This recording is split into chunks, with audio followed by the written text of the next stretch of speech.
Hello and welcome to a bit of a different Platform Insight video today, because this is a behind the scenes look at Platform Markets Group and the Platform Markets Group team and how we managed to run these events and how we've grown this event from 200 to 700 in just a few short years, as well as obviously adding to our portfolio. So I'm delighted to be sat here with my two amazing colleagues, Philip Lowe and Gregory Giraud. We are also all owners and directors of Platform Markets Group. So, Gregory, do you want to tell everyone what your role is with the company? Yes, well, my role is pretty much to do everything on the production side of it, from everything, from selecting a venue, from branding, from food and beverages, from hotels, everything behind the scene of each conference we do, because that's my background. I'm from luxury background. That's why I've got a degree in luxury in France. I moved to London, working for Michelin star restaurant, luxury hotel. Then I've been 15 years now working in Evans for data center with Philip, under Broad Group, now under Platform. So yeah, it's been 15 years of doing around 56 conferences. Fantastic. And you're still looking not a day older than you did 15 years ago, Jay. Changed. I'm more grey now, I think. We all are. Yes, but no, it's been a challenging time. But yes, it's been fantastic. I love putting together a product, a vision, and Platform's been fantastic for that. And Philip, a bit about yourself, and then, of course, how on earth we ended up coming up with this mad idea of setting up yet another event in a very crowded marketplace. Where do I start? I mean, the concept of an event for data centers, actually, I can tell you exactly when it occurred. It was during a meeting at what used to be one of Telehouse's data center facilities off just near the Tottenham Court Road. The entrance is just a sealed door without any sign or note on it. So you didn't know what was actually behind it.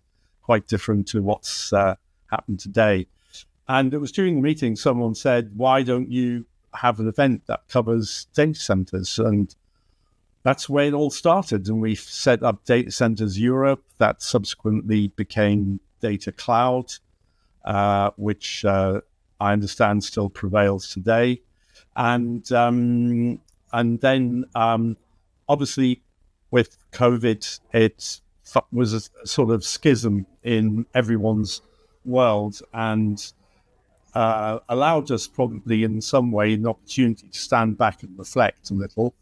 And we decided collectively between us to set up Platform Markets Group, because we felt there was a lot more yet to say, with some sort of emphasis on quality of content, and also very much focused on the investment side of the business, which really hasn't been reflected in any other event. So we put that together, and over the last 4 years have progressively built up a successful business with events now in coming up in UK, as well as Vienna, our new event covering Central East European markets, Marrakesh, which is actually the second event for us in Africa, as well as what will be the 5th anniversary for Platform Global on T.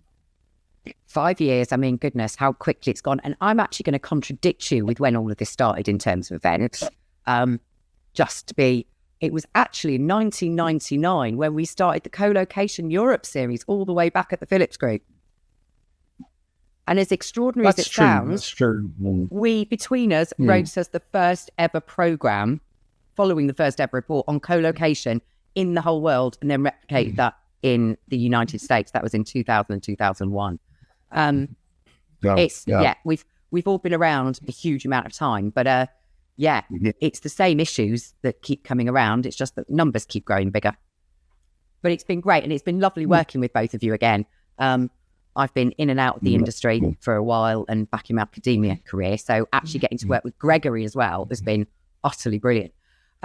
Right, Gregory, I don't think people who attend our events or that see anything that we post or our emails realise what a small team we are. And the fact that we've managed to run 3 events and one of those enormous is quite extraordinary. So how on earth do you do it? It's true. We're a small team. Francine working closely. She was from the beginning as well. And when we say we were the 3 of us, it was Francine as well, where we started platform. Now it's just, we are about only 5 people working behind the scene. We've got some extra people working during the conference. We are 5 people at platform. It's always the vision. When I decided to go to Antibes, I had a vision in my mind, what it's going to look like. And it was all about the experience. After COVID, we understood what our clients were saying is that they don't want trade show. There is enough good trade show there. They want excellent content, but networking, because after COVID, that's what people wanted, face to face. So my vision is how to do it in quality things, like, for example, setting up, a 600-seat lunch, during the conference in Antibes, doing a barbecue, doing about 5 or 6 cocktail party, private lunch in amazing restaurant all around Antibes. So that was the way I was thinking. It's always a vision and quality. And that's my background from the luxury side of it, eye for details. And because I live in Antibes now, all the suppliers I use, they are local. For example, the bakery are from the local bakery. So your croissant you got in the morning is not a frozen one from a big factory somewhere. It's all locally because I can taste. Same with the catering. I mean, I had some comments that said, who does scallops, during a barbecue for a conference for 700 people? Nobody does it. And because I can see where the suppliers are from, I can taste it. Same for the awards we did at Bastille du Roi. I think the quality of the food was exceptional because I know exactly, even for the wine, it has to be local wine. So I can check every details. And that's where my background is from. I can see something is not right. Even the furniture, the parasol, the branding, everything is calculated. Of course, it's a full job. I mean, I just can't. For the last 5 days during the conference, it's over 26,000 steps, every single day. So you're extremely tired, but you have this energy when your vision, you can see, it's like you wrote or you do a painting for me. It's exactly the same. You see the result. And I'm always try to improve for next year. I'm already starting to think for next year, how we're going to do differently. So that's the way I work. I know I may need an assistant for this year, for next year, because we're increasing the number of conferences, because I always want is a quality content. And one thing is very, very important is the location. The location is one of the key now. When you run a conference, you can see there is some few in south of France. It's actually got more impact just on marketing side because of the location itself than, for example, in London, where sometimes it's more challenging to do something conference in London because people tend to live in London or outside London. So there is not that same vibe as south of France, or Greece was fantastic as well, or Africa. So that's is in Marrakesh. So again, location and experience. That's a main thing now. People want to have the experience. When I compare what I used to do with Data Cloud, where it was fantastic conference as well in Monaco, but now it's more little thing we do, like private lunch for these people, then high-end environments, like, the yoga session, the 5K run, all this extra thing takes more time than only a lunch and a cocktail party. People want more. You hit the nail on the head. You've used a key word there, which is experience. I don't think we're an events company. We're an experience company. I think it is because, and I always try, for example, for the UK one, I wanted to get a fish and chips, always related to the country we are. We couldn't do it because apparently the smell would have been too strong. But it was something like that. Or maybe that was the excuse of food and beverages. But something like the afternoon tea, something, I want to make something like same with Morocco. I know we're going to do a nice, Moroccan feast for the lunch outside in the Grand Garden. The Grand Jardin, that's what they called, because we're going for the Four Seasons Hotel. So it's all about this experience and using local supplier. That's very important for me, to use the ecosystem of what Antibes is all about. So, for example, all the print is done locally by the printer. It's not from via a boat or via a ferry or something like that. So that's very good for our footprint as well. It's very important now. But it's always been the vision and the experience. I believe now customer service, it's getting rarer and rarer with AI and everything else. But you have a connection, like people feel like they've got, wow, that's why I come here. That's the conference I want to attend because of that experience and level of customer service in that sense. So that's my vision. And it's working. And I mean, hats off to you. I don't know how you do what you do in the run up to the event. And on the event, you would think that there was a team of 7 of you running around doing everything for an event to run that smoothly. And of course, we'll come on to this in a bit, but the delegates and the feedback's been phenomenal. Don't see all the little things in the background that we're running around trying to deal with. And we'll go into a few of those because they're actually quite funny. But before that, content, because the other thing, obviously, what we're doing here, it's creating that experience, but it's the heart of Platform Markets Group has always been this idea of quality and quality content. So Philip, talk us through how we develop those content themes and how we make sure that they're relevant and how we make sure that we're not just replicating what's on everybody else's program. Well, I think it's what Gregory has just said, that post-COVID, in terms of the audience that we address, they really don't want trade shows. That exhibition is not of interest to investors and financial strategic leadership that we deal that well typically among our customer base. So we had to create something else. And all that's been said today so far is a combination of those ideas. The unique experience of our locations, whether it's Antibes or Vienna or wherever, it's unique and different. With content, we put an awful lot of work into ensuring the quality of the content and curating that so that it delivers something that is really valuable and useful. So we invite, for example, very senior leaders in private equity firms who have immense insight into what's really happening in infrastructure markets. And we also differentiate, as already mentioned, through our focus on sustainability as well. It's a unique event, uniquely formed, and we replicate that wherever we go worldwide. So there is an opportunity for us clearly to hold events anywhere we like, really. But we want to ensure that the quality is maintained all the way through. I always said that goes across everything. And what tends to happen with some of these events, and if you're not involved in the events business, you don't realise the amount of cost that goes into running these things. These are not high margins in terms of something akin to consultancy. These are high costs. And what we've consistently managed to do is make sure that we're not cutting corners where it matters. So it maintains that quality, like you said, scallops for lunch, the seated lunch. We're making sure that money is being spent in those areas that make for that brilliant experience. But in the background, of course, there are always slight disasters. And we're all shattered because we're doing 17-hour days, 26,000 steps a day on site. But we did have quite a funny few bits and pieces this year, didn't we, Jake? The first one, the night before the event, when we would spend all day doing setup, all absolutely shattered. I hadn't written my opening yet, and was sat in my dressing gown in my bedroom, write my opening at 11 o'clock at night, and then got a panic phone call from our guest speaker, Pat Sally Phillips. Talk us through that and how we address the issue.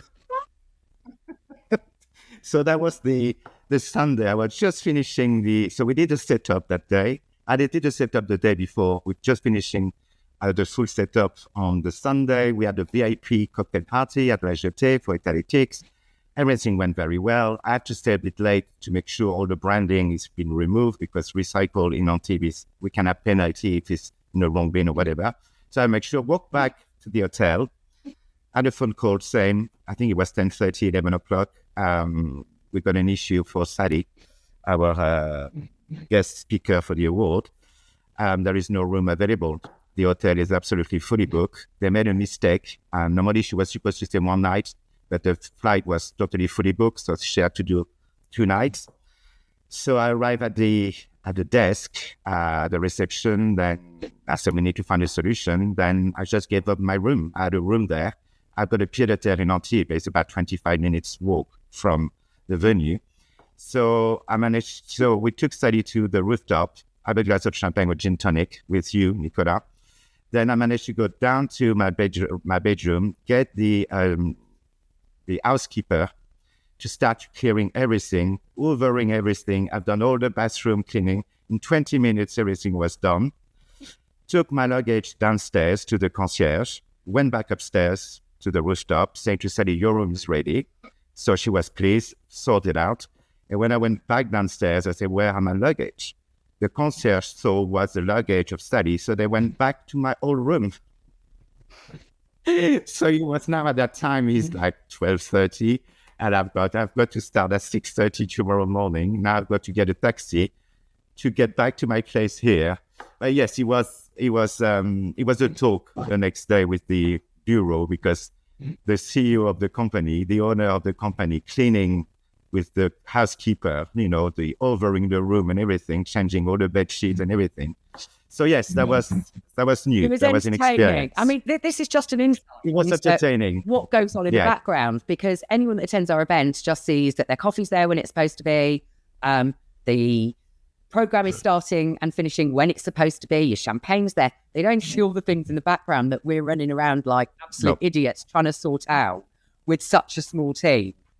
But that's one of my favourites. Yes. And wasn't there an issue with a taxi as well?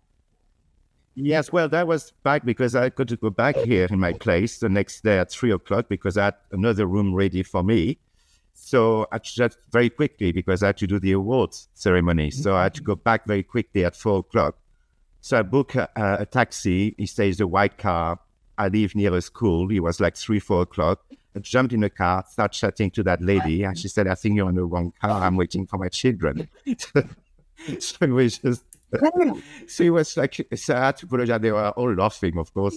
But yeah, it was just like, okay, carry on now. This year, they just keep carry on. All this little thing behind the thing. It is. But yes, people don't see that, what's going on, really. Yeah. It is. And we, our WhatsApp chat during these events is quite funny, and I think we should publish at some point. It tends to be Philip looks after and makes sure that all the content, because obviously it's really important that the right presentations are going on, that everything is going really, really smoothly within the conference room itself. And Gregory's running around trying to make sure food and beverages and everything is sorted. I'm here, there and everywhere doing interviews. So Philip is in charge of making sure that auditorium is running smoothly. So you have a delightful time, don't you? Sat in an AV room in the dark for 2 full days. Yes, it's an isolated position away from the mayhem. But at the same time, it's sort of, I said, especially last year, we wanted to ensure that everything went absolutely tickety-boo, and it did. There were no foul-ups with the PowerPoints, which can often undermine the presentation, as we've known in the past. But yes, it's all worked very well, and I'm now confident enough to leave them to manage that with the great help of Andrew, who's our graphic designer, but also an expert in PowerPoint technology. So it all works tremendously well. And as you say, we have a core. Yeah, I said the WhatsApp yes. Yes, I do obviously use that from time to time, but I do it sparingly. And we have a small team of us, but we should also mention we have a sort of an orbit of people who regularly work with us, who are very now become very familiar with our events and help us to manage it effectively. Because especially since the event in Antibes has grown so quickly, and there are hundreds and hundreds of people literally who need to be fed, marshaled into the theatre for the event itself, and administered in every way possible. So we try to give as best a service as we can to all of them. And the feedback, as you quite rightly say, has been tremendous. I'm coming back to this because, again, small team, it's not like it's millions of us to do things. So we'll be in the middle of something at the event and we'll just see a little message pop up from our friend in the AV room. Water hasn't been replaced on the speakers' tables. Quick, someone get to it. Which means that one of us then quickly goes and changes the water. And I don't think anyone ever really notices from our delegates that all of this is going on in the background, but we're all running around like complete idiots, looking after everybody. But actually, the buzz that we get when we're on site and everyone is happy is something quite extraordinary. So, I think Gregory, you've mentioned a few things. Sustainability, right? We have sustainability on the programme. The industry we're in, it's all about sustainability. You've already mentioned a few things. But as an events company, we also have to make sure that we are being sustainable in our practices. And you've mentioned a few of those things, but just give us a quick roundup of what we've done this year to improve our sustainability issues. Well, for me, what it was important is few factors where all the food and beverages is coming from. So it's less than 30 minutes drive from the venue itself, including the wines. So it's Bandol Wine is next to between Saint-Tropez and that area. All the food is locally sourced, so it's nothing frozen. All the meat, everything, it's from, like I say, half an hour to 40 minutes from the venue. Like I said, we had a contract with a local bakery regarding all the pastries we serve. Local biscuits as well, it's homemade artisanally. I don't use any more paper cups for the coffee. Because that's not recyclable because that contains around 5% to 10% plastic. That was a good grant for a sponsor, but we changed differently. So this year we had mugs and glasses, and it was actually much better for the quality and for the experience. Then we, like I said, the production side, the printing side of it, it's all recycled, 100% recycled. It's a printer based actually in Cannes. And also I've got the supplier for the furniture. They're based in Nice. So they're all, like I said, very closely to the venue itself. Like I said, Antibes, even the venue itself, they're extremely green. They got different bins for different things. You would have a penalty, like I had a penalty last year for the pop-up banner. This famous pop-up banner, when you put them, it looks okay, very handy, but that's non-recyclable. So I stopped doing that this year. So it was just like a printer. Then the sponsor could take it with them to roll on a plane so they can recycle them or reuse them. So that's what we've done. And also the Bureau of Antibes, they're very good. You can calculate your footprint from your departure town or whatever is London, for example, to Antibes. They would calculate it by train or by plane. So we can calculate exactly your footprint, what is been impacted in for our conference. So this year has been something we have to do now. That's part of a job now, a new job for the operation manager or whatever the job title, but somebody have to look at it properly for all these little details. But yes, that's what we've done this year. That's all my little thing. The only thing I missed, because only when I saw a video, is for the lunch. It was plastic bottle of water, and I missed it. I should have said it has to be glass, because for all the rest, it's glass bottle. But that's something you see. You can always, and it's only when I saw the picture, I was like, oh, it's better to be honest that, yes, I missed that. That's a reality of it. So, yes, for next year, it would be glass bottle for the lunch as well, and no plastic. So, Philip, tell us what's happening next year in 2026. Well, we've got a very full year ahead. Begins with kicking off with the UK event, which is, I think, the third year that we've run this event. And this year we're going to change it slightly because we're going to focus very much on the four nations, because as data centers have been built in starting to be built nearer to the power rather than to the cities. We have data centers being built in Humber, Manchester, Northumberland, Wales, and now Scotland, and indeed Northern Ireland as well. So we want to ensure that we cover all of those different markets within the four nations. And then we move to our new location of Vienna, which is very exciting. And that covers the Central East European markets, the DACH region in particular as well. So that event will bring together a lot of new players, as well as probably more connectivity companies who are already engaged in building fiber networks out across that region. And we're trying to drill down and find out what are the new exciting opportunities. We know hyperscales are opening up availability zones there as well. So that's all going to be part and parcel of that event. And then, of course, we move to Antibes again for our 5th anniversary. So we're planning some new exciting things to include in that.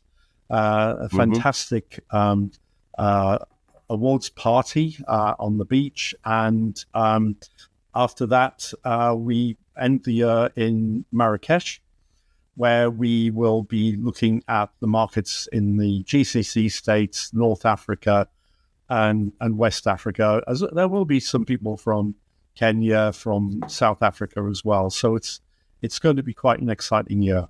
Very busy. It will. We're all going to age by about 200 years, I think, during 2026, if we haven't already. Yes. But the key thing is that we will maintain what we've become known for, which is that quality of the content, quality of the people, quality of the networking, quality of the food. It's something that's always struck me across any event. If you get the food right, people are generally happy because people remember food, and there's never going to be a rubbish ham and lettuce sandwich at any of our events. We used to be. Sometimes I remember when we started with Philip, the budget was very low. I didn't do in Antibes. Antibes always been that type of level, but I remember our first year in Monaco was a bit, tight, but because the budget was pretty much inexistent, we spent everything on space rental of the Grimaldi Forum, I remember. But yes, that's... well, we have actually run out of food before. I think there was an event in Nice, and we ran out of food because we obviously under-ordered. So we had several people running out to nearby boulangerie to buy every sandwich that was available. It was me who went to the bakery. She was very pleased because it's me when she was extremely pleased because I took all the sandwiches. I think I've done, the gross profit of the day. We ran out actually in one of the first, when it was still Data Centers Europe, we had to order about 100 bowls of chips at one point. Yes. It went down very well. But the great thing is that, when you've been through these experiences, and now that Gregory is in charge of our budgeting and in charge of food, that hasn't happened and will not happen at any events going forward. And we will continue the whole thing of having really quality food and things like scallops, I hope. But for me, what is interesting with Antibes is because also we keeping as what our customers and sponsors want. They don't want more than 700. I mean, we can do more. Yeah. I mean, I'm sure if we had a waiting list, we would already reach in 1,200, 1,400, definitely. But that's not the point. The point is quality. And it's with smaller number, you do quality. Always think about luxury hotel. They don't have hundreds of bedrooms. Yeah. Or if it's a big group, of course. But if you go for pure luxury, and actually some hotels around Antibes can... that's why it is. It's always smaller because that's where the experience, you can give that experience. And that's why the beauty with Antibes is it's not like we don't want, it's not like we can't take more. Of course we can. We could double it if we want it, but that's not the point. Yeah. We listen to our customers, what they want and what it's all about again and again is quality and customer service. Right, well, here's to 2026. I wish we all had a glass of champagne to clink. There's a couple of thank yous we need to do. We've already mentioned Francine. There's no way we would ever get her on an interview like this, unfortunately. And Kyriakos, our newest member of the team, and of course our two freelancers, Andrew and Norbert, on design and IT, who again work their backsides off for us continuously, and particularly in the run up to each of these events, and make everything look so amazing. Thank you both for agreeing to do this. I think it's quite nice for people to be able to see what goes on in the background and have a little look at how these things are produced and the work that goes into it. And we're now on to preparing for our next event, which of course is in London in February. So there's no rest for the wicked, and we're just carrying on with all of that. And huge thanks, obviously, to all of the sponsors and attendees that have supported us over the last 4 years. So particularly in that first year, and this is where I want to say a huge thank you to Schneider Electric, actually. That first year, we had no credibility in terms of we'd never held a Platform Markets Group event. The only credibility was our own personal credibility from people knowing what we'd done in the past. And so for people to have supported us in that first year on the speaking side and on the sponsor side, we couldn't have done this without them. And obviously it's grown and they've stayed with us, which is brilliant. And I hope now that they feel that they've paid back their faith in us in that first year. Well, that was the reputation what we had. That's where it all started, especially with Schneider. When I did the sales pitch and they said, you don't have to sell us anything, we know you. So it's just like, you know what you're going to achieve there. And that's where it all started. After it was we had only had 6 sponsors the first year. But it was not a loss. Challenge was still, a positive thing. But it's been fantastic with all the team working, and I think we've got a little, diamond there as a product. Definitely. So more resource in 2026, more grey hairs, and more brilliant quality experiences for all of our clients. Philip and Gregory, thanks so much for being my victims on my interviewing. It's payback for making me do these things. All your hard work as well. Yes. Dominic, thank you so much. From Tech Native, I'm going to say thank you to you as well for doing all these interviews with us. You're a superstar. Thank you.